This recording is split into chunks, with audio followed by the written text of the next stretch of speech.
Monggo Bu Un.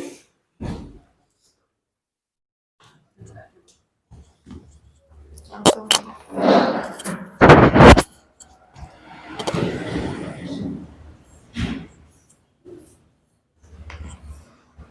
gak pasang Pak Ciwan kan. Terus ini saking Jerman. Oh masih Jerman. Oh.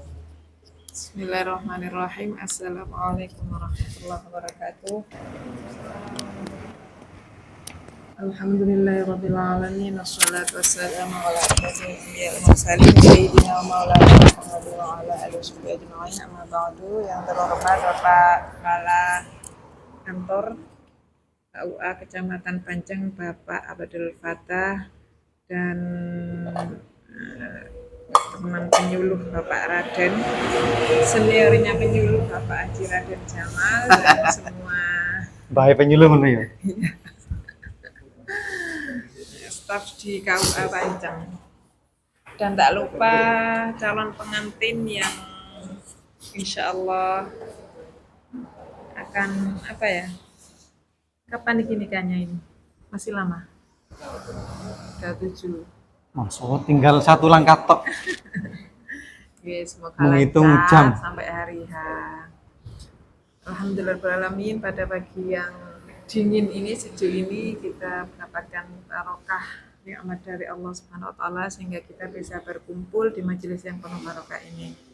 Shalawat serta salam tetap kita aturkan kepada baginda Rasulullah Sallallahu Alaihi Wasallam karena beliaulah yang telah membimbing kita dari yang tidak tahu apa-apa menjadi orang yang ngerti apa-apa. Ini kita dari penyuluh mau apa ya? Binwin, bimbingan calon pengantin dengan tujuan adanya Binwin ini semoga memberi apa? Pelajaran buat calon pengantin, ilmu buat calon pengantin. Sharing. Ya. Semoga rumah tangga kita ini baik-baik saja, Amin, sakinah amin. mawaddah warahmah, Amin, jangan sampai amin, amin. terjadi yang apa-apa yang tidak kita inginkan. Jadi ini sedikit apa yang jenengan ilmu dari kami, semoga bisa bermanfaat buat jenengan yang akan disampaikan oleh Bapak Raden Jamal. Monggo Pak. Masa langsung. Ya iya. Bismillahirrahmanirrahim. Assalamualaikum warahmatullahi wabarakatuh. Alhamdulillah wassalatu wassalamu ala Rasulillah wa ba'du. Yang terhormat Bapak Kepala KUA, Bapak Fattah, Bapak Ibu penyuluh, dan mobil khusus calon manten yang lagi berbahagia. Apakah Anda semua berbahagia ataukah sedih? Harus bahagia. Sawangan sedih ini sawangan ini. Prosopene arep nikah iku tak seneng ngono. Nyawang kok cemburut kabeh ngene. Mikir apa kira-kira iki? Seneng ya? Oke. Tanggal 27 September, tanggal 4 Oktober. Rata-rata semuanya kurang dari 1 bulan. Biasane nek wong arep nikah niku terus kadang-kadang yo gak iso turu. Jenengan yang ngoten ta? Loh nggih. Oh iya. Ya mau kapan? Nek masih iso turu anteng ta? Mboten saged yo. Nek jenengan mah. Mboten saged yo. Mendino teleponan ae ya. Lah mboten teleponan ae. Mboten. Sedina ping 3.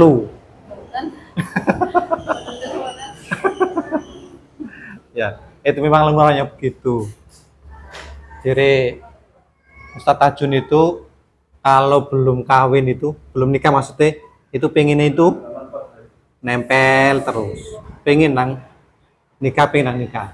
Tapi begitu sudah nikah, setan itu godo. Ayo pisau. Nah, kira-kira bener apa mboten? Gurung nikah iku pengen ketemu ae, pengen awor ae, tapi nek wis nikah pengen Belum boleh ya. pengen pisah ngono. Kira-kira ngoten apa mboten? Ya tergantung. tergantung. Kira-kira ngono. Kira-kira ngono. Ketika kalian itu masih belum nikah, lagi ta'aruf lah, itu mesti yang ditampilkan oleh pasangan itu mesti yang baik-baik saja. Arep ketemu ngono mesti leren dandan dhisik. Sing wedok yo leren pakai macam-macam sembarang awas iki tempeli kabeh. Eno stelitip yo ono sembarang ditempel. Pokoknya pengen tampil maksimal. Sing lanang ya ngono. Piye carane kita maco, kita ganteng, kita gagah. Barang ketemu arep ngentut lho, gak wani ngentut. Dimpet. Iya enggak? Kira-kira yang ngono apa kae? Enggak ya Mas ya? Enggak ya. Pendek kata orang yang masih kenal itu menampilkan dirinya itu yang sempurna mungkin. Tidak mau memperlihatkan kekurangan. Makanya kemudian pasangannya itu Masya Allah, calonku itu sempurna. Wis ayu, sabar, tenang, pinter masak. Padahal masak ayo mek ceplok tok. Iku wis dianggap pinter masak. Ketika masih ta'aruf ya itu yang ditampilkan. Tapi begitu sudah qabil tu nikahaha wa taswijaha bil mahril madhkur, maka saat itulah yang tadinya kelihatan sempurna akan memperlihatkan wujud. Wih, lah koyo malam ngono lah.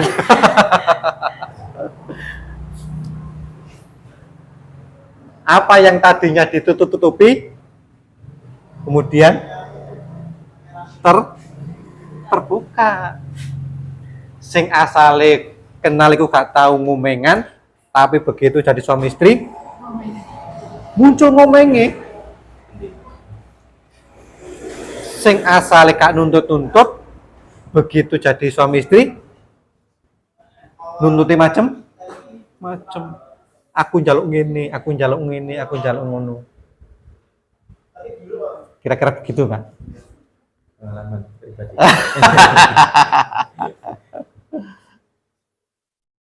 Itu yang terjadi dalam rumah tangga. Makanya nanti kalau jenengan sudah berumah tangga jangan kaget dengan perubahan karakter, sifat, sikap pasangan masing-masing. Sing asale ketok ayu, ketok ganteng, ketok sempurna sudah tidak seperti biasanya. Nah, makanya harus siap napa?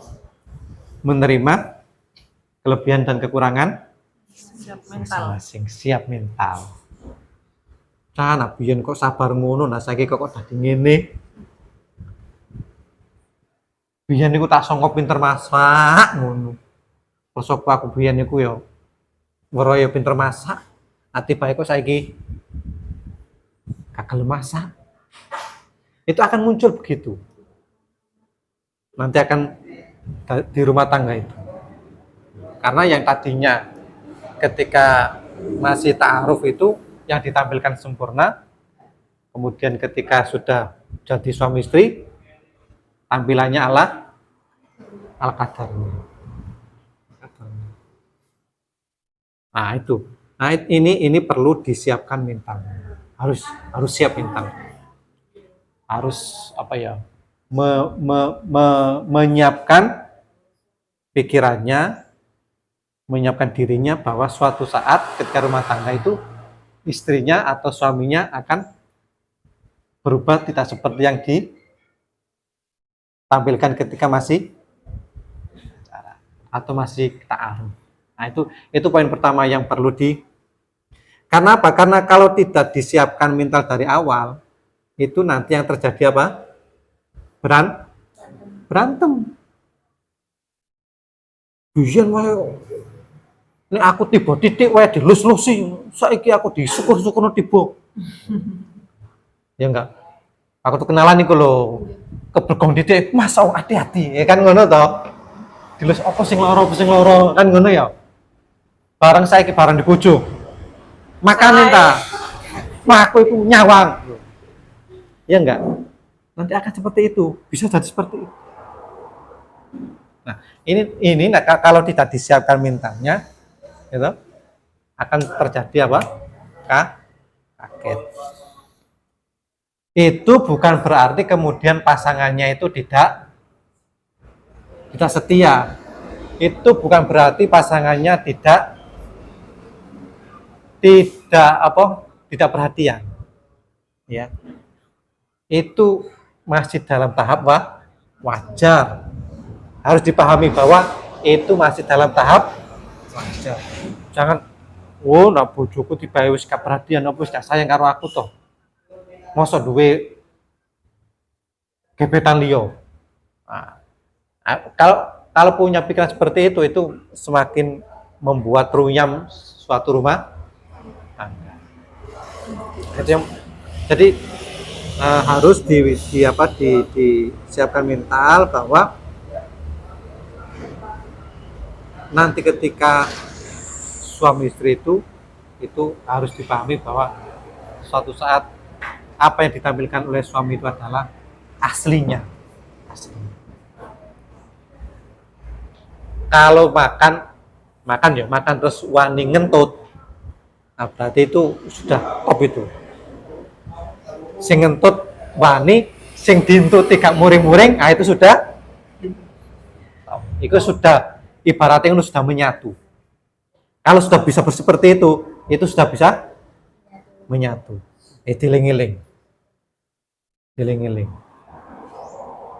Kan kadang karena jaim toh, iku mangan iku ngentut iku diempet. Khawatir ke pasangannya muring-muring. Tapi kalau itu kemudian dibrolno terus pasangan tidak muring-muring, berarti itu rumah tangga sudah apa? Sudah menyatu. Ya gampang toh tengerane toh. Nah saiki wani enggak mangan karo ngentut? Wani ya. Wani enggak? Wani diomongin. Ya. Usahakan begitu. Jadi kan kita itu kan nggak boleh kan menghina orang yang ngentut hati Nabi kan nggak boleh toh. Kita menghina orang ngentut kan nggak boleh. Karena kentut itu apa? Nikmat. Kentut itu nikmat. Karena dia membuang racun ya. Maka keluarga itu kalau sudah seperti itu insya Allah keluarganya jadi keluarga yang sakinah, mawaddah, warahmah. Insya Allah begitu. Tapi ini saya sing ngentut kak wani atau ngentut kok diseneni, berarti masih belum bisa menyatu, masih belum bisa menerima kekurangan dan kelebihan pasangan. Kok guyu-guyu apa, Pak? Kita lucu ya. Maksudnya kok aneh ngono ya? Gak aneh, memang itu ukurannya pasangan suami itu bisa menyatu ya itu. Karena ya wis wong pancene bojoku dhewe wis njarno lah wong pancene ngentut wae. Menerima kekurangannya bojo pasangan. Ya. Kalau seperti itu insya Allah nanti keluarganya sakinah mawaddah warahmah. Apa itu sakinah mawaddah warahmah? Sakinah itu ketentraman hati. Hati ini tenang. Tenang itu berarti nek omah iku adem, ayem. Atine tentrem. Nyawang bojone seneng. Apa maneh bojone nek disawang terus guyu. Kira-kira ngono, Mbak. Nek sampeyan disawang bojone terus iso guyu. Bojo sampeyan iku iso ayem. Tapi ini bojo disawang tok beketut, disawang kok tutuk ae ngono ya. Ono apa kok beketut ngono ya. Nah, tandane ayem iku sing lanang iku gak kerasan njaba. Ini bojo sampeyan, Mbak, kok kerasan njaba iku tandane gak ayem. Ayo wis, dititeni ya. Nek ono pasangan kok nek njaba kok kerasan, nek omah malah gak kerasan iku tandane gak ayem. Harus koreksi diri. Apa ya kekurangane ya? Oh, be aku gak guyub karo bojoku. Atau aku nak ditinggal HP-an wae. Ana bojone tapi ditinggal HP-an. Sopo sing kerasan ya mun dening kopi njobot. Wong aku ngelek bojoku cek ana apa koncone ngomong cek ana koncone lus-lus kok malah ditinggal HP-an. Sing lanang Pak apean. Justru sing lanang HP-an ya. Iya ta? Wah, iki belo. Iya ta, Mas? Kayo. Ya sak keresan. Ya saling lah, saling menjaga lah, mengurangi HP. Nanti kalau pasangan di luar kok nggak kerasan itu tandanya ayo. Sakinah, mawaddah itu berarti cinta. Cinta itu nih bahasa kasar ngono ya nafsu. Nafsu itu berarti nafsu itu yo rata-rata masih muda, antara ya usia kita inilah masih muda lah. Jenengan ini sampai sekitar 40, nah itu nafsu mawaddahnya tinggi. Nafsunya tinggi. Sehingga laki nyawang wis bisa pakai nyawang tok wis lapo. Wis jumpalian. Ya wis pengen ngerawuk ae gitu. Iku ki nyawang gurung di elus-elus. Juga dilus-elus gurung di iku semakin tinggi nafsunya kepada pasangan iku mawaddahnya semakin tinggi. Jadi tentrem dengan pasangannya punya nafsu. Nah, kalau sudah rohma itu biasanya di atas 40-45 tahun itu rohma. Hanya bersentuhan kulit aja sudah senang. Nah, Jejer wis. Iku mawaddah. Kulite sek kenceng, sing lanang sing ganteng, sing wedok ya sek ayu, sek kinyis-kinyis, pipine ya sek kenceng. Nah, iku mawaddah. Nah, ketika sudah rohma itu biasanya 40-45 ke atas. Rohma itu adalah menerima kelebihan dan kekurangan pasangan. Kalau sudah 45 tahun, itu yang paling banyak itu kekurangan pasangan. Muka sudah enggak kenceng, sudah enggak seperti dulu, sing asale kinyis-kinyis tadi monyos. Sing lanang sing asale tahes tadi kurang tahes. Nah, itu banyak kekurangan. Nah, ketika rohma itu ada, maka menerima kekurangan itu, betul loh. Kalau hubungan suami istri ketika monggo khusus manten. Nggih. Panjenengan sing badhe angsal Jerman. Jejer niku jejere siraman ta Jerman asli. Eropa mriki. Masya Allah, nemu informasi ini wong Jerman niki. Asli Sidoarjo, kuliah di Jerman. Berarti nanti pulangnya nikahnya di sini. Tak pikir Jerman. Ya Allah.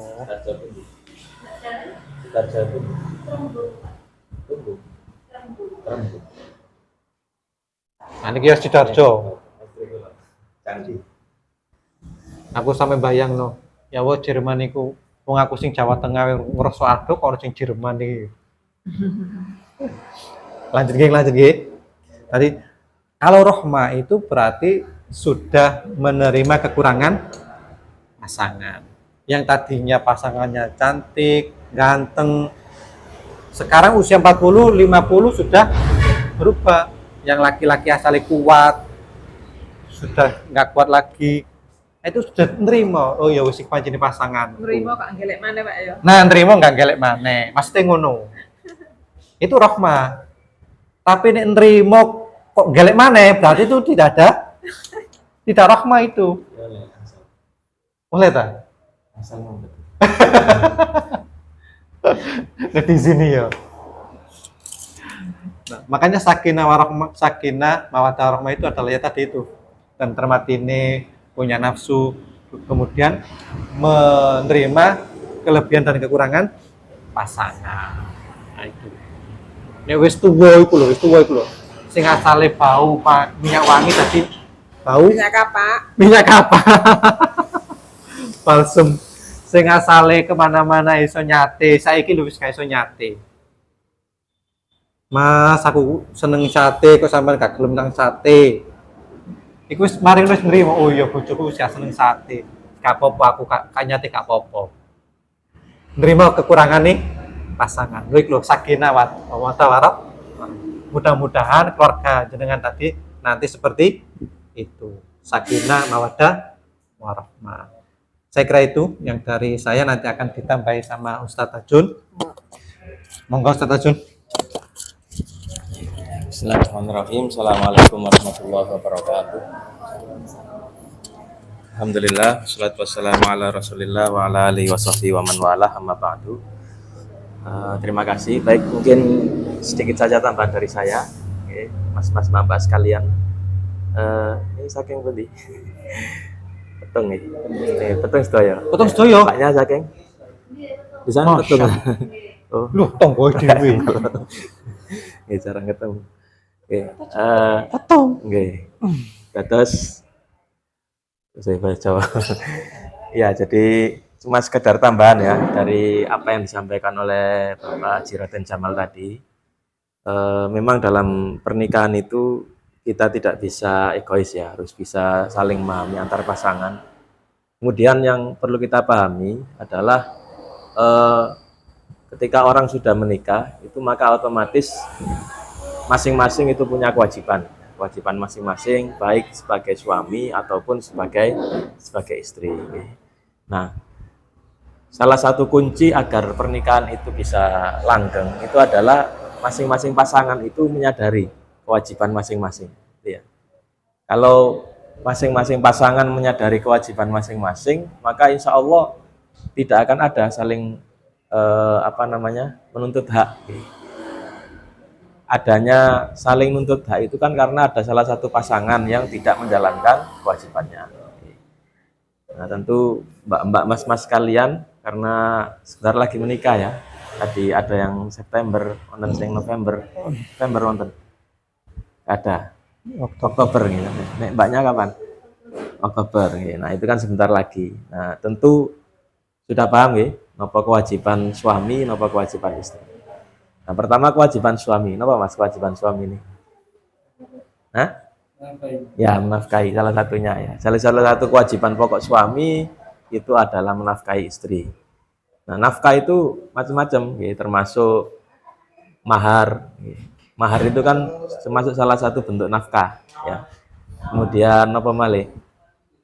Ya, ngasih uang, ya, ngasih uang belanja, ngasih uang bulanan, termasuk biaya skincare itu termasuk apa mboten?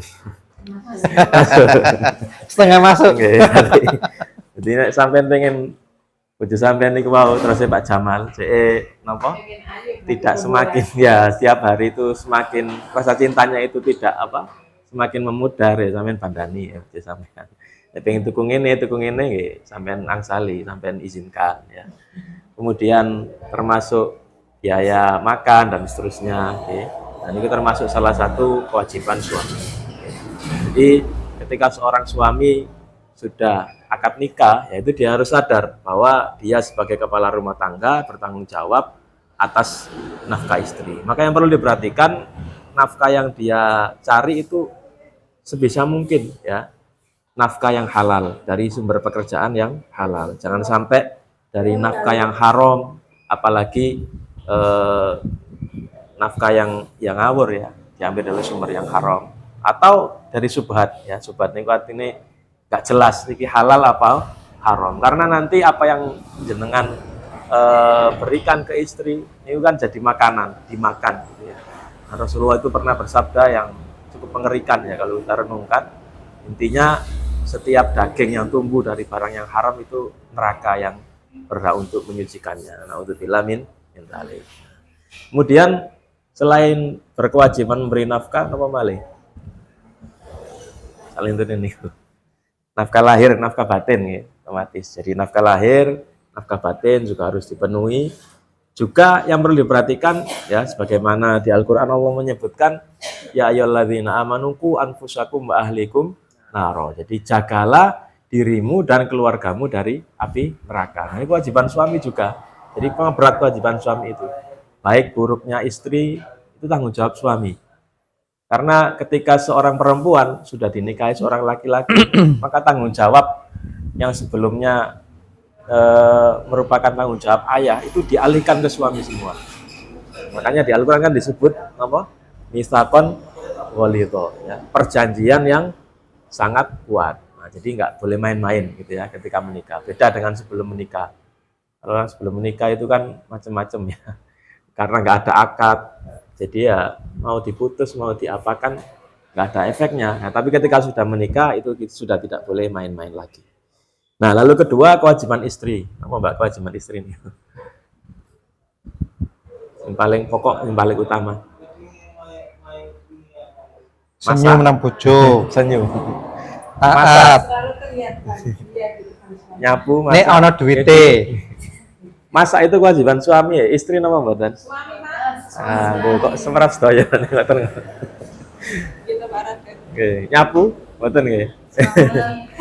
Jadi kewajiban pokok istri itu taat pada suami, nggih.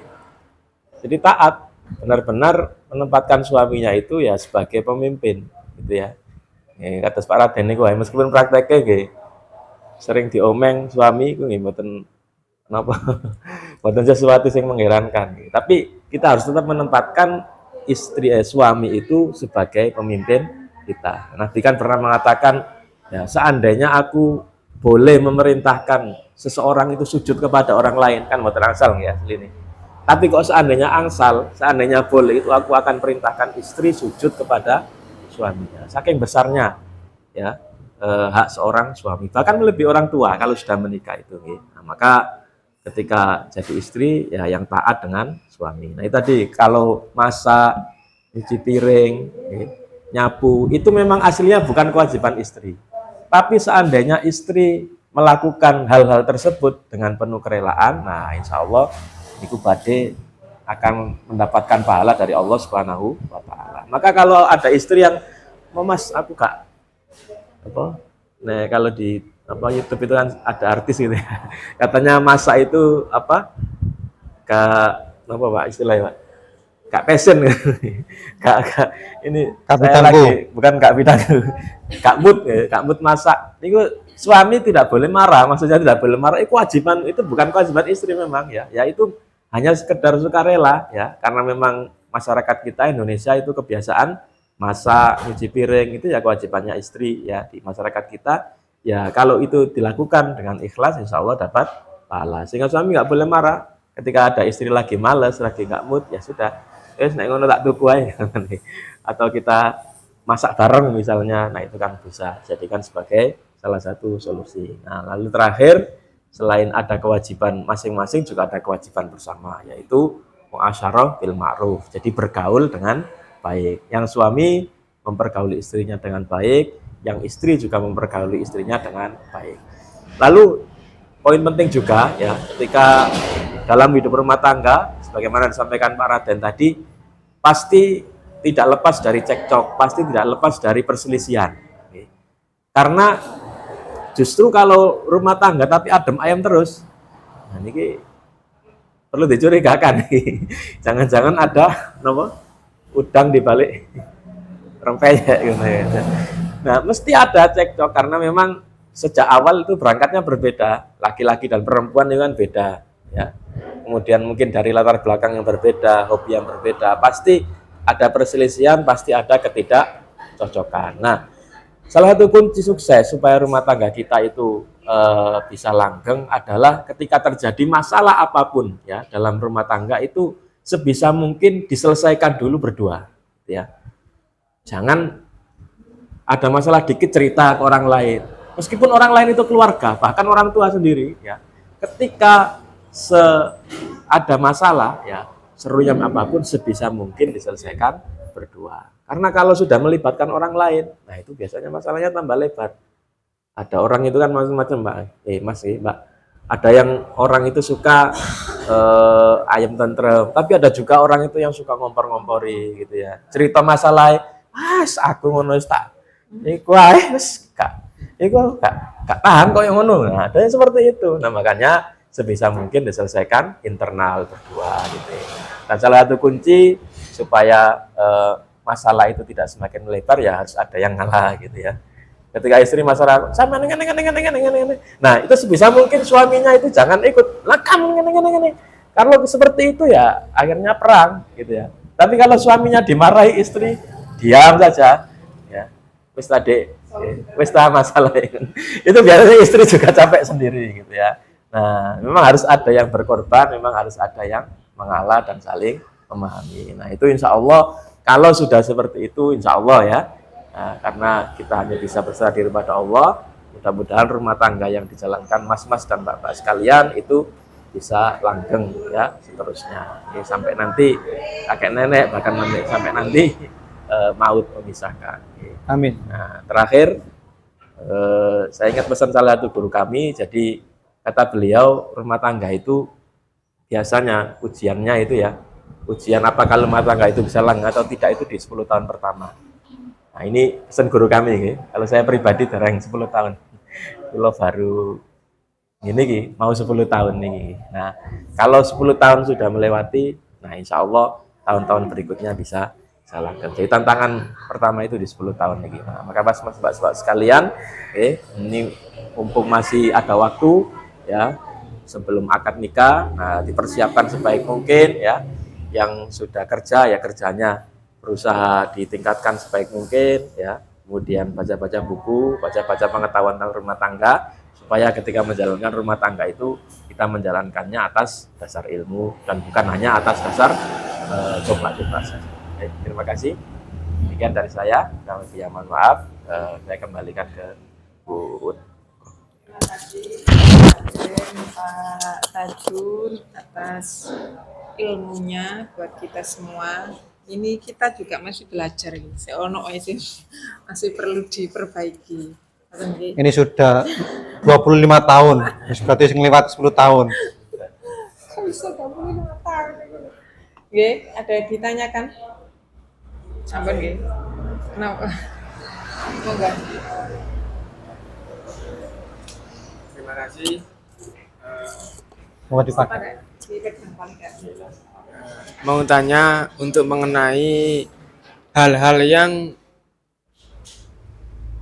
masuk ke dalam zona rawan, dalam artian itu sikap ataupun perbuatan ataupun ucapan yang mengarah untuk cerai. Itu apa? Dari pihak suami ataupun istri, hal-hal yang masuk ke dalam zona perceraian itu apa saja? Terima kasih. Monggo.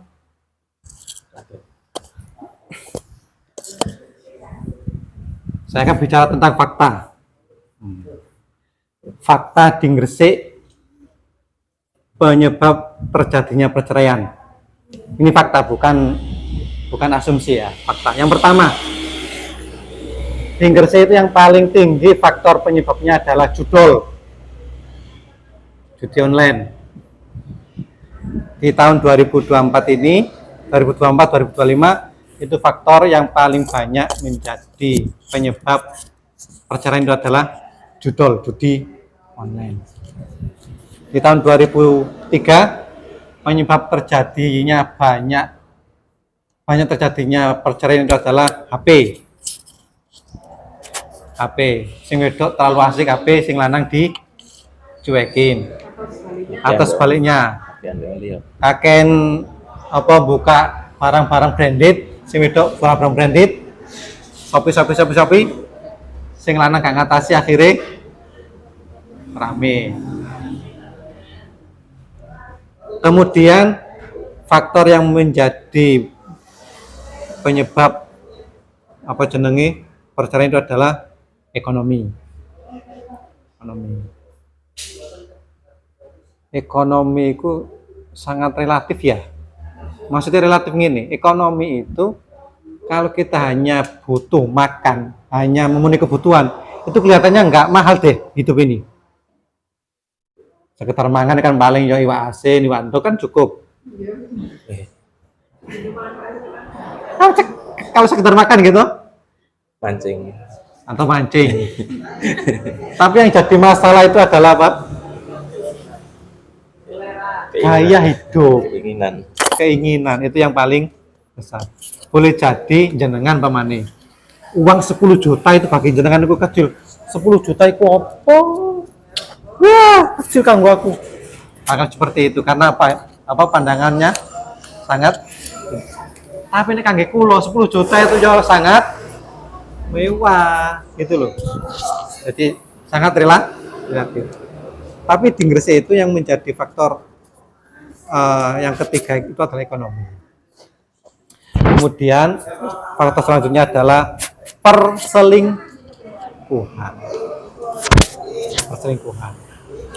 Nah, makanya tolong kalau sudah akan nikah, masa lalu pendam. Masa lalu dipendam. Kalau ada mantan siji loro telu sampai 19 juta, tutup kabeh, gak usah diceritakan. HP jangan di-password. Silakan pasangannya buka HP-nya masing-masing pasangannya, boleh bebas. HP ku tak glenteng no, gak tahu tak password. Masuk tak password bojoku tak kei ngerti iki lho password-e. Saling terpercaya. Nah, perselingkuhan. Soalnya ini gak ditutup ngono, iso-iso engko kenalan akhirnya nyambung maneh. Tidak kenal kalau nggak laki-lakinya nggak layak. Ya, tapi foto nikah diawali. Wong lanang iku nek di kedibi kowe ta wis gemeteran. Iya. Nah, itu fakta penyebab terjadinya perceraian. Tapi dalam hidup rumah tangga itu yang menjadi permasalahan atau perceraian itu bisa sangat sederhana. Bisa sangat sederhana, itu bisa menjadi masalah. Contoh. Umpamane sing lanang nuntut bojone ku iso masak.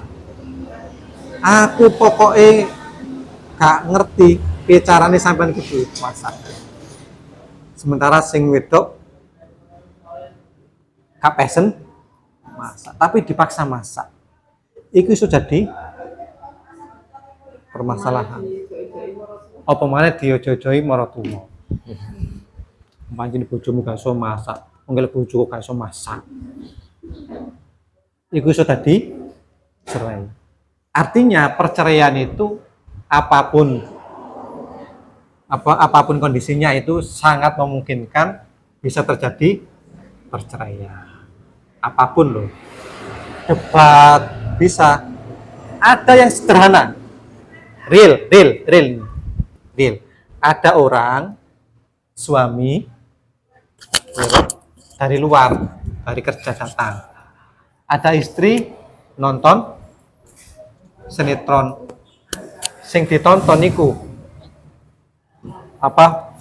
Mobil mewah, rumah mewah. Terus komentar, ya won Danio yo, aku duwe omah koyok ngono, duwe mobil koyok ngono. Aku ayo seneng, aku ayo bahagia. Bojone teko kerja ke lebu. Langsung rame tadi bisa. Itu contoh sederhana. Jadi sekali lagi fakta di lapangan tadi itu faktor-faktor menjadi penyebab perceraian. Tapi walaupun begitu, apapun itu bisa menjadi faktor perceraian walaupun masalah sepele. Makanya tadi itu dari Pak Tajun itu harus saling mengalah. Wong wedok diciptakake ngomongi pancene iya. Menurut penelitian wong wedok iku ngomongi sehari iku minimal 17.000 sehari. Wong wedok iku minimal ngomongi 17.000 Kata. sing lanang sehari minimal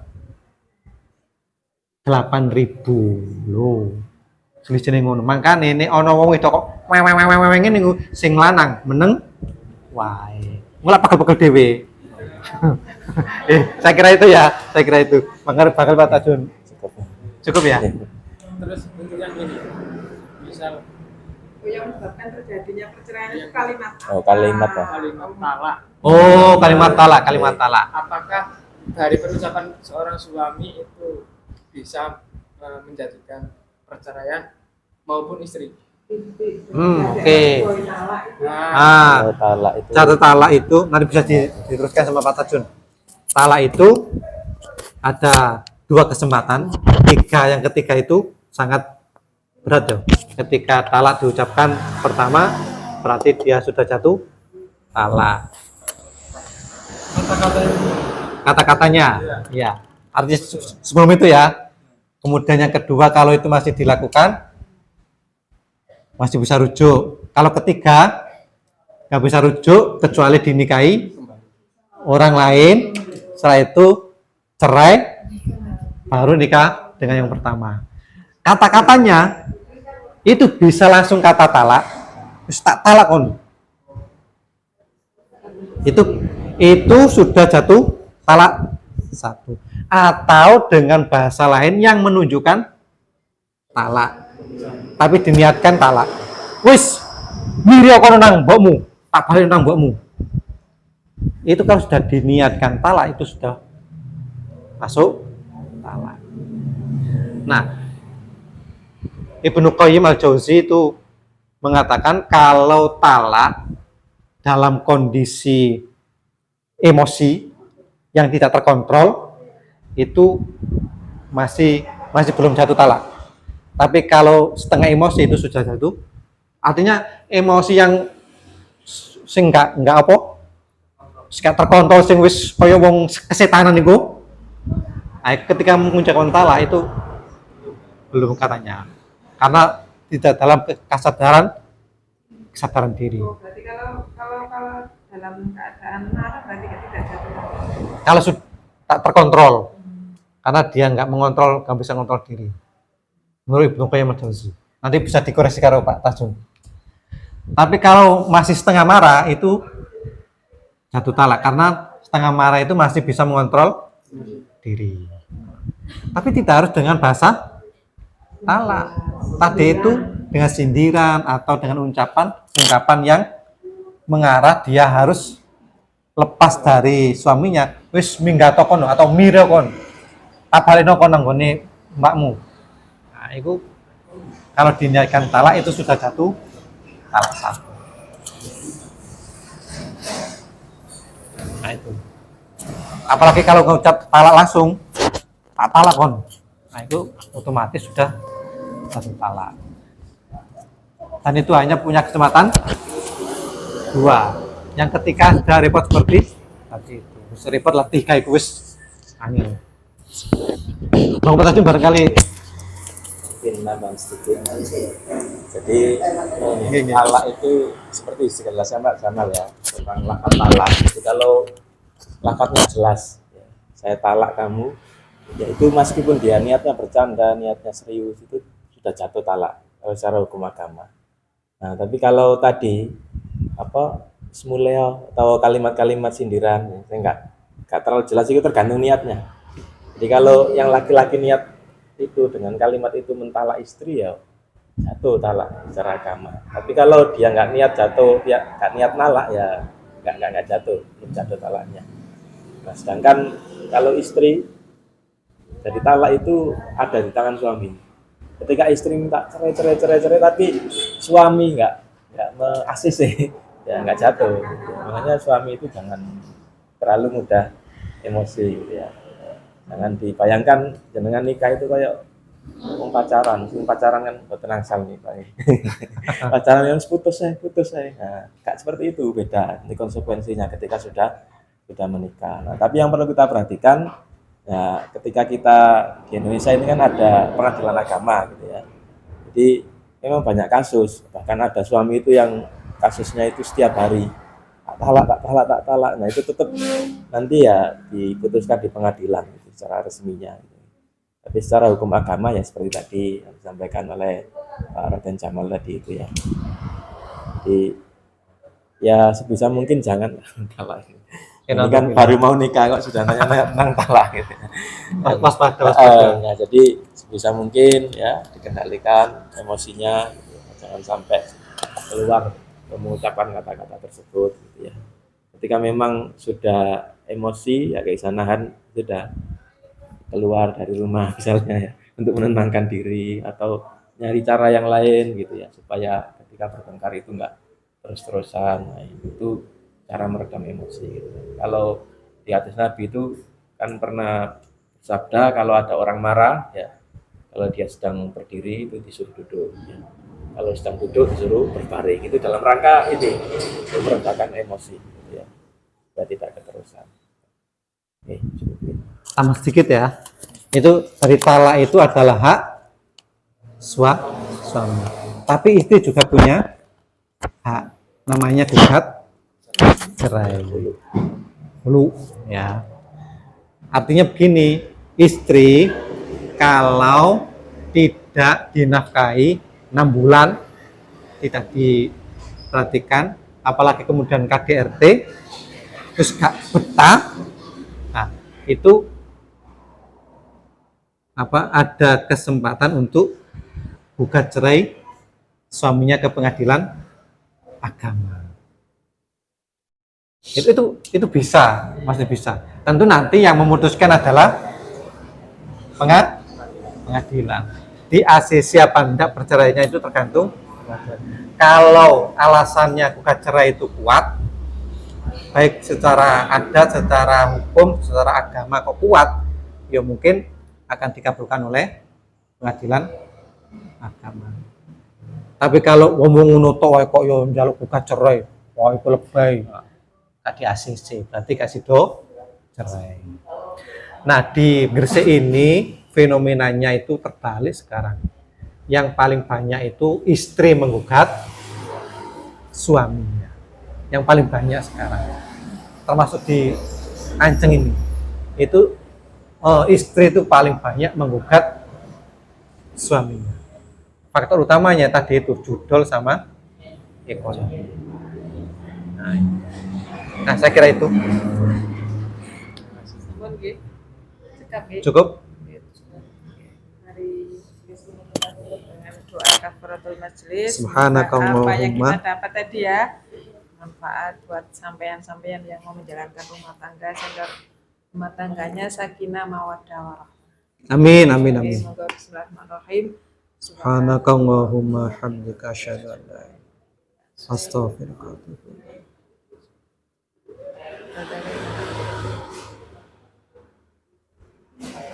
Assalamualaikum warahmatullahi wabarakatuh. Waalaikumsalam warahmatullahi wabarakatuh. Terima kasih. Selamat.